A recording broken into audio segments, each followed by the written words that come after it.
Hello guys, welcome back to my channel. आज हम start करेंगे गोपीनाथ मोहंती की एक नॉवल जिसका टाइटल है पराजा। तो चलिए स्टार्ट करते हैं अपनी इस नॉवल को समझना। पर उससे पहले हम इसके टाइटल पर थोड़ा सा गौर करेंगे कि इसके टाइटल का मतलब है क्या, पराजा आखिर है क्या, किस चीज़ को वो डिनोट करता है। पराजा एक ट्राइब का नाम है जो कि ओडिशा में रहती हैं, कोरापुट डिस्ट्रिक्ट में। उनको कहा जाता है पराजा। अब बात करते हैं इस नावल के कैरेक्टर्स के बारे में। नावल का जो प्रोटैगनिस्ट है उनका नाम है सुक्रू जनी। उनके दो बेटे हैं, एक का नाम मंडिया, दूसरे का नाम टिकरा है। और दो डॉटर्स हैं, एक का नाम झिली और दूसरे का नाम बिली है। नावल की समरी को समझने से पहले हम नावल की आउटलाइन को समझेंगे। और अगर आप मेरे चैनल पर नए हैं so don't forget to subscribe the channel and like the video. तो अब हम स्टार्ट करते हैं नावल की आउटलाइन। इस नावल में हम देखेंगे कि एक फैमिली कैसे कितनी सारी हार्डशिप्स को फेस करती है। एक फॉरेस्ट गार्ड है जो कि अपना रिवेंज लेता है उस फैमिली से और उस फैमिली को झूठा एक्यूज़ करता है कि उसका जो प्रोटैगनिस्ट है यानी सुक्रू जानी, उसने इलीगली ट्रीज़ को गिरवाया है। और ये दिखाती है हार्श रियलिटी उन लोगों के लिए जो इतने पावरफुल, रिच और एजुकेटेड नहीं हैं। उन लोगों की कैसी हालत हो रही है वो इस ट्राइब के थ्रू हमें बताएंगे। साथ ही साथ सुक्रू जनी को कंपेल कर दिया लोन लेने के लिए। उसके दोनों बेटे गोटी बन चुके थे। गोटी यानी कास्ट बेस्ड बॉन्डेज। साथ ही साथ उसकी जो डॉटर्स थी उनको भी रोड पर लेबरर्स की तरह काम करना पड़ा। तो अब स्टार्ट करते हैं इस नावल की डिटेल्ड समरी। सुक्रू जनी एक विडोअर है। विडोअर यानी उसकी वाइफ इस दुनिया में नहीं है क्योंकि एक टाइगर ने उसकी वाइफ पर अटैक कर दिया था और उसकी वाइफ की डेथ हो गई थी। वो एक पीसफुल लाइफ स्पेंड कर रहा है अपने बच्चों के साथ। उसकी डिज़ायर्स जो हैं बहुत लिमिटेड है और वो पूरी मेहनत कर रहा है कि वो उनकी सारी ज़रूरतों को पूरा कर पाए। जो फॉरेस्ट गार्ड था उसका ये काम था कि जो लोग इलीगली ट्रीज़ को गिरा रहे हैं उनको पकड़ना। लोग उसके लिए ऑफरिंग्स लाते थे ताकि उसको खुश कर पाएँ क्योंकि वो एक सिंबल था अथॉरिटी का। एक बार सुक्रू जानी चाहता था कि वो एक पैच ऑफ ट्रीज़ को क्लियर कर दे, तो फॉरेस्ट गार्ड से परमिशन लेता है और उसकी परमिशन ग्रांट हो जाती है। लेकिन जो फॉरेस्ट गार्ड होता है वो झिली की तरफ अट्रैक्ट होना स्टार्ट हो जाता है। नॉवल में आगे हमें ये पता लगता है कि जो झिली की फ्रेंड है उसकी इंगेजमेंट उसके ब्रदर मंडिया से हो चुकी है और एक लड़का बगला वो झिली को पसंद करता है। फॉरेस्ट गार्ड अब दोनों लड़कियों को बुली करने लग जाता है। एक दिन वो उनके घर में घुस जाता है जब उनके फादर नहीं होते और उनको धमकियाँ देता है। एक दिन काओ पराजा जो कि हेडमैन का गोटी था, वो फॉरेस्ट गार्ड की तरफ से सुक्रू जानी को एक मैसेज देता है कि सुक्रू जानी झिली को पसंद करता है। सुक्रू जानी ये सुनकर रिफ्यूज़ कर देता है। फॉरेस्ट गार्ड जो है अब सोचता है कि इनसे रिवेंज लेना पड़ेगा। एक मंथ बाद वो आता है कुछ ऑफिशियल्स के साथ और बोलता है कि इसने इलीगली सारे ट्रीज़ गिराए हैं। उसके पास सारे झूठे कागजात होते हैं और सुक्रू जानी को अब प्राइस पे करना पड़ेगा ऐसी गलती का जो उसने की भी नहीं है। ऑलरेडी डिसाइडेड था फॉरेस्ट गार्ड के साथ कि सुक्रू जानी ऊपर के ट्रीज़ जो है गिरा सकता है। तो अब सुक्रू जानी को कुछ पैसे देने पड़ेंगे फ़ाइन के तौर पे। लेकिन सुक्रू जानी के पास पैसे नहीं हैं, इसीलिए गांव वाले उसे एडवाइस करते हैं कि वो एक मनी लेंडर है राम बिसोई, उससे कुछ पैसे उधार ले ले और एक्सचेंज में उसका गोटी बन जाए, उसका बॉन्डेड लेबर बन जाए। सुक्रू जानी ऐसा बिल्कुल भी नहीं चाहता कि वो अपनी फ्रीडम किसी और के हाथ में दे दे। लेकिन एंड में सुक्रू जानी के पास कोई भी ऑप्शन नहीं बचता और उसे उस मनी लेंडर के पास ही हेल्प के लिए जाना पड़ता है। अब सुक्रू जानी ने 50 रुपीज़ का लोन जो है ले लिया है, लेकिन यहाँ पे उसकी प्रॉब्लम्स ख़त्म नहीं हो जाती हैं बल्कि यहाँ से उसकी और ज़्यादा प्रॉब्लम्स शुरू हो जाती हैं। अभी तो सिर्फ सुक्रू जानी ही गोटी बना था, अब जो है टिकरा भी गोटी बन जाता है।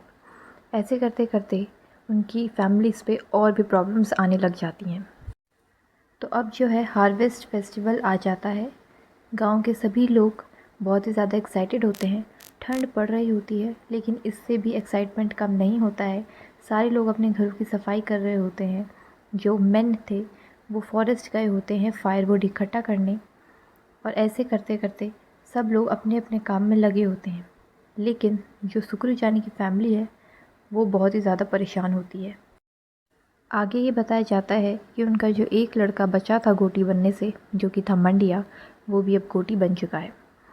उसके लिए भी 50 रुपीज़ का लोन लिया था 50 रुपीज़ का, ताकि वो जेल जाने से बच सके। और जेल जाने से बचने के चक्कर में उसे गोटी बनना पड़ेगा, और वो गोटी बन गया। तो ऐसे करते करते सुकरू जानी और उसके दोनों बेटे अब गोटी बन चुके हैं।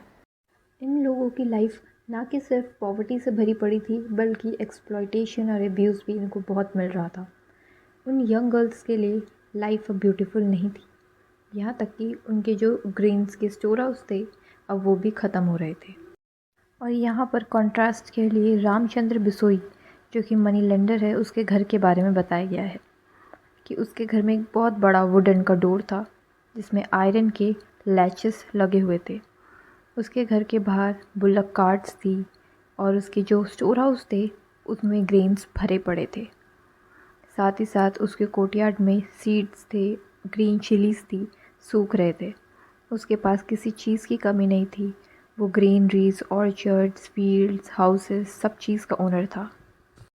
और जो विलेजर्स हैं उनके घर बहुत ही ज़्यादा छोटे थे, बहुत ही पास पास थे। उनकी जो वॉल्स थी उसमें मिट्टी से प्लास्टर किया गया था, और हर एक फैमिली में, हर एक घर के अंदर अपने ही दुख थे उनके, जो वो नरेट कर सकते थे। झिल्ली और बिल्ली दोनों हाईवे पे काम जो चल रहा होता है वहाँ पर रोड पर काम कर रही होती हैं। वो एक लेबरर्स बन जाती हैं, और जो सुपरवाइज़र है वो झिल्ली को पसंद करने लग जाता है। इसमें एक और कैरेक्टर होता है जो कि होता है साहूकार। साहूकार जो है चालाकी से सुकरू जानी से एक एग्रीमेंट करता है कि वो उसे फ्री कर देगा, पर उसे कुछ पैसे देने होंगे। सुकरू जानी उसे 25 रुपीज़ देता है और फ्री हो जाता है। लेकिन उसके अभी भी 2 सन्स जो हैं अभी भी वो गोटी सी हैं। सुकरू जानी जब घर वापस आता है तो वो देखता है कि उसकी जो हट है वो लॉक्ड है, और उसकी दोनों डॉटर्स जो हैं वो मिसिंग हैं। तो सुकरू जानी कुछ दिन बाद निकल पड़ता है अपनी बेटियों को ढूंढने, और फाइनली उन्हें ढूंढ लेता है। फिर वो दोनों जो होती हैं वो अपने फादर के साथ वापस आ जाती हैं। यही एक टाइम है जब काऊ पराचा और इनमें दोस्ती भी हो जाती है। फिर एक और कैरेक्टर आता है जिसका नाम होता है नंदी वाली पराजा। उसके पास ना लैंड होता है ना कुछ होता है, बस वो एक ब्राइड सर्च कर रहा होता है अपने लिए। तो सुकरू जानी जो है अपनी बेटी बिल्ली को उसको दे देता है, और नंदी बाली एक new member of the family बन जाता है। नंदी बाली के पास ब्राइड प्राइस पे करने के लिए भी कुछ नहीं होता, इसीलिए वो सुकरू जानी के बदले खुद काम करता है, और यही होती है उसकी ब्राइड प्राइस। मंडिया और टिकरा अब साहूकार की जो कैद है उससे फ्री होना चाहते हैं। वो सोचते हैं कि वो लिकर को सेल करेंगे और जितना भी लोन है उससे वो सब चुका देंगे। लेकिन इस बीच झिल्ली जो है साहूकार के साथ नाइट आउट्स पर जाया करती है। तो जो काऊ पराजा है वो जो है सुकरू जानी को सब बता देता है झिल्ली के बारे में और साहूकार के बारे में। उनके जो फादर होते हैं सुकरू जानी ये सुनकर बहुत ही फ्यूरियस हो जाते हैं, गुस्सा हो जाते हैं, और वो झिल्ली को घर से बाहर फेंक देते हैं।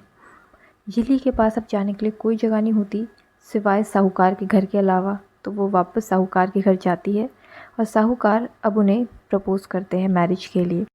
साहूकार जो है सुकरू जानी को ब्राइड प्राइस भी पे करने के लिए रेडी है, लेकिन सुकरू जानी इस सिचुएशन को एक्सेप्ट नहीं करने के लिए रेडी है। और साथ ही साथ कुछ दिनों तक तो उसने झिल्ली को अच्छे से रखा, लेकिन थोड़े दिन बाद उसने झिल्ली को छोड़ दिया और वो अपने विलेज लौट गया। इस बीच मंडिया और टिकरा इलीगली लिकर बना रहे थे और उसको बेच रहे थे। सुकरू जानी के जो 2 बेटे हैं मंडिया और टिकरा, अब वो तंग आ चुके हैं ये गोटी बन के काम करने पर।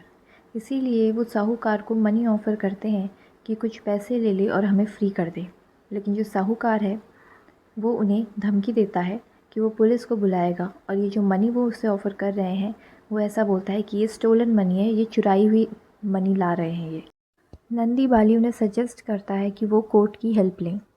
तो वो कोरापुट टाउन में जाते हैं और वहाँ के कोर्ट में एक पिटीशन राइटर से हेल्प लेते हैं। वो मैजिस्ट्रेट तक भी जाना चाहते हैं पर वो नहीं जा पाते, तो वो वापस उस पिटीशन राइटर पे आ जाते हैं जो 2 रुपीज़ चार्ज करता है पेपर के लिए और 5 रुपीज़ चार्ज करता है उसमें स्टैम्प लगाने के लिए। सुकरू जानी काफ़ी थक चुका होता है अपनी इस एक्सप्लॉयटेशन पर फिर भी वो हिम्मत से काम लेता है। बाद में साहूकार और पिटीशन राइटर भी मिले हुए होते हैं, तो जब सुकरू जानी कोर्ट पहुंचता है तो उसे पता लगता है कि उसका केस जो है डिसमिस कर दिया गया है, ये बोलकर कि सुकरू जानी हियरिंग पर आया ही नहीं था। सुकरू जानी को एक बार फिर से धोखा मिला।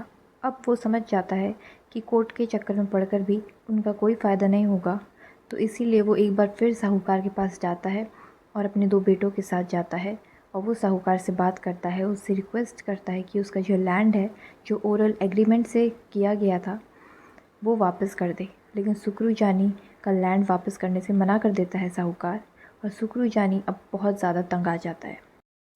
जब मंडिया ये सब चीज़ें देख रहा होता है तो वो बहुत ज़्यादा गुस्से में आ जाता है और वो साहूकार को अपनी एक्स से मार देता है, उसके हेड को काट देता है। उसके बाद वो तीनों जो हैं पुलिस स्टेशन जाते हैं और अपना क्राइम एक्सेप्ट करते हैं। तो ये नावल यहीं पर एंड हो जाती है इस ट्रैजिक नोट के साथ।